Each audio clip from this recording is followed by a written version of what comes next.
नमस्कार, मी विजय गोखले. नवे शहर ची मंडळी देखील मला भेटले. मी मुळात नवे शहरच्या सर्व काय म्हणतात त्याला वाचकांना, प्रेक्षकांना, सर्वांनाच येणाऱ्या नवीन वर्षाच्या शुभेच्छा देऊ इच्छितो. आनंदात राहा, सुखी राहा, मस्त राहा, मजेत राहा.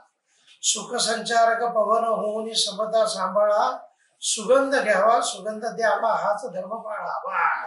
हे आयुष्यामध्ये लक्षात ठेवायचं. और मजे में जीने का.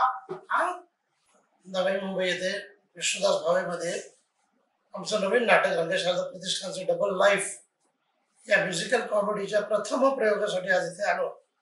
आणि हे मुद्दामून मी जाहीर करू इच्छितो आनंदाने. विद्याधर गोखले जन्मशताब्दीमध्ये त्यांचं जे स्वप्न होतं की नवीन काहीतरी केलं पाहिजे, नवीन पद्धतीने नाटक सादर केलं पाहिजे, बदलत्या काळाची पावलं ओळखून सादरीकरण असलं पाहिजे, हे सगळ्याचं गणित सांभाळून आम्ही हे नाटक अभिमानाने सादर केलंय आणि ते लोकांना खूप आवडतं, याचा मला प्रस्ताव आहे. धन्यवाद. पुन्हा एकदा नव्या शहराला माझ्याकडे शुभेच्छा.